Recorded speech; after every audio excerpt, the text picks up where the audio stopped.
Hello and welcome to this Creative Motion video. In this video, this is going to be one of a series of videos, and I'm going to be going through all of the individual Xpresso nodes. Well, hopefully I'll go through most of them. So I thought I'd just start at the top, so we'll start on general and then work my way down through the list. And we'll try to come up with practical examples using each one of the nodes, and it'll just be a very simple approach, or the most simple way that I can connect that node using a good example to show off this functionality. Yeah, so we'll just work all the way through these, and we'll start off in general because these are the kind of more basic nodes of gas, and then could move down. We'll just go through some of the more difficult nodes and setups that we'll create. But at the same time, what I'd like to do is I'd like to learn a bit of Python. So I'm going to come up with a practical example for, say, like the bitmap node. So today is based on that node, and I'm going to be looking at a little bit of Python code that'll do the same kind of setup. So first thing, let's just drop in this node into the scene. Okay, and we'll just pull out the attributes on this.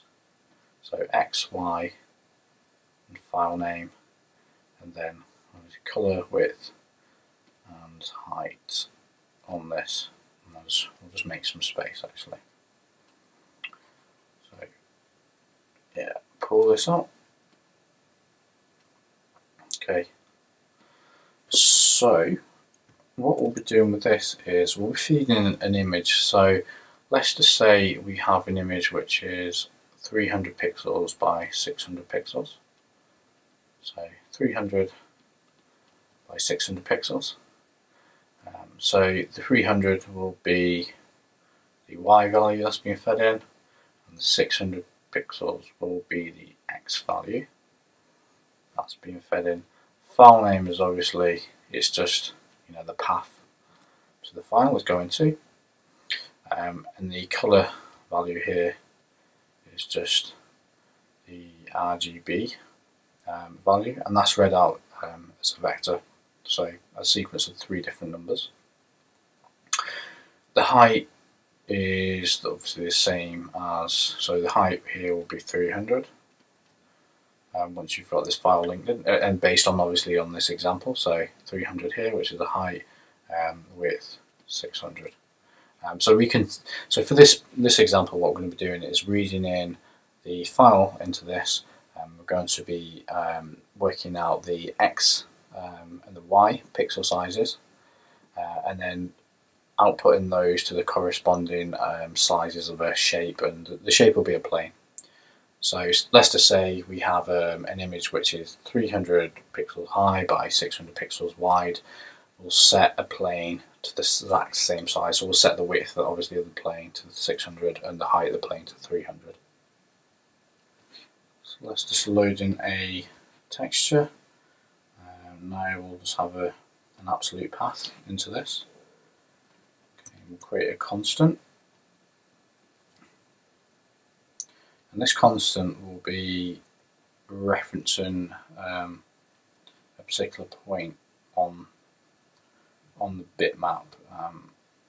We don't really need it for this example, but I'll show you how that works as well. So we'll go to new node, Xpresso general, and we'll just pull in a result node into this.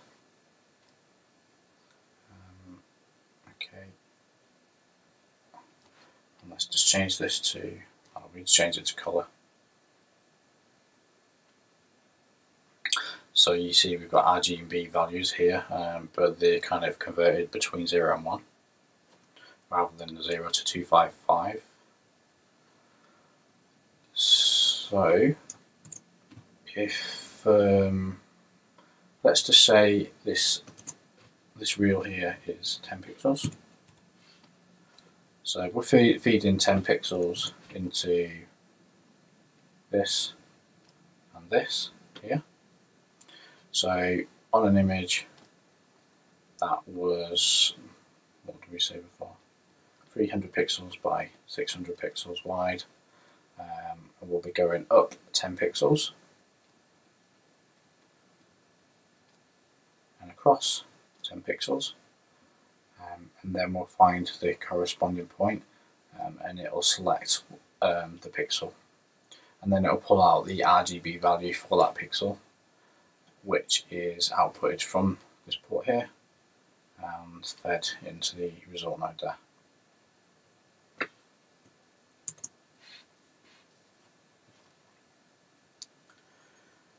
So just to kind of show how this works, let's just pull in a plane, just set the segments to 1.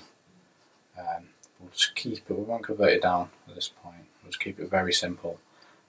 Drag it into the setup here, and so what we want to do is export the width into coordinates, object properties, width, sorry, wrong one.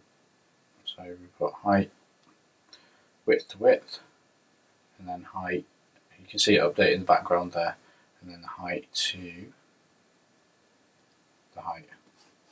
So we've got the correct size, and we'll just really quickly just put that we read in using the absolute path again, and then you can see there's no texture stretching because we've it's matching the object exactly the same. Now this can be really useful, say if you're using like Alfred texture planes, and better still, if you kind of set this up into some kind of hierarchy or use iteration, you could have a whole bunch of these set up under a null object, and you can iterate all the way through these, and then just tell each one of the tell the plane to kind of read the size from its own tag, and then update it accordingly. So the object or the plane always matches the size of the texture. That's linked in. And then just to kind of prove how we can update this, so if we just say we change this to this texture, which is a slightly different size, and go back into the Xpresso setup here, Bitmap, and we'll just reference the second one.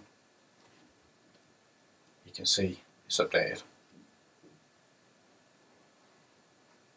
So you get a general idea of how that works, and I guess you can use this in so many different ways. I guess one of the other ways you could use this as well is if you want to kind of just texture, so you just create some really low poly objects, say the really simple boxes, for a really big environment, and you just kind of planar texture in the textures onto the boxes. What you could do is you could read maybe the edge pixel. So say you had a texture and kind of the edge bled, the edge of it was like red. So rather than getting that kind of streaky effect going around the object, you could set that selection to be that color value. So essentially what you could do is you sample that edge, which might be like first pixel 1 on X, pixel 1 on Y, and then you set the kind of surrounding selection to match. And then again, you can use that with iteration. You could go through and just update all your objects. And that could be a really quick way of texturing some really low poly kind of setups. Maybe it's like a load of products on a shelf, that are seen at a distance or something like that. So that might be another use for using this color value here. So now we'll go into the Python setup.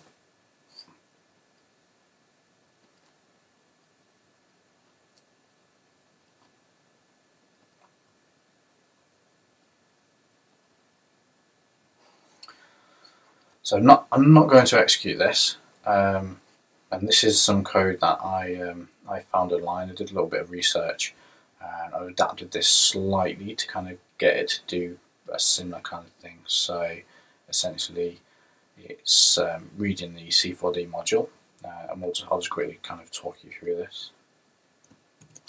So we're reading the C4D module here, and then really this section here is just it's checking just to see if the tags in, if like files are linked in, if things are kind of correct to actually execute this code here. And if it's not, it returns false on each one of these. So we're checking to see if it's a polygonal object, or if it's parametric. We're checking to see if there's texture tags. We're checking to see if there's file paths linked in. We're checking, file names, all those type of things, and then we're executing this code, which is down here. So the first thing that's been done is we're declaring a variable which is plain. Now plain is this object here. So this object here is being pulled into this declared variable. An op here is an operation on. So it's essentially saying get object. So get the object from the tag that's applied to it, and it's referencing plain. So plain gets put into this newly created variable here. So then plain can then be used to check other objects that are attached. So if it's not plain, which is obviously this object, check the type of the object. Is it a polygonal object? Yes or no. If it's not, don't execute the code. And the same thing here is for the texture tag. Because we were now referencing plain, which is again this point here, dot get tag, which references the tag, and it's the texture tag to texture. So it assigns a variable to this texture tag. So texture tag now is this texture, and if it doesn't have one, it returns false. Doesn't execute code, and the same thing for all these. Okay, so what we're doing now is we're getting the size of the bitmap. So we declared bitmap as a variable. It's being pulled into memory. Then we're getting the size of the bitmap. Okay, so get size. And then that get size is, so for size we've obviously got x and y, so that refers to 0 and 1, and that gets put into two separate new variables, so xpics and ypics, and then xpics and ypics gets set to the plain attributes. And an easy way to do that is to, if we just really quickly, so if I type this line code in again, so we know plain is the variable, so let's just type plain, click on plain, and then we go to, let's just say we want the width, so drag in width here, and then make width equal to xpics. So essentially here we're reading the texture value and we're just setting the size of the plane there to x pixels.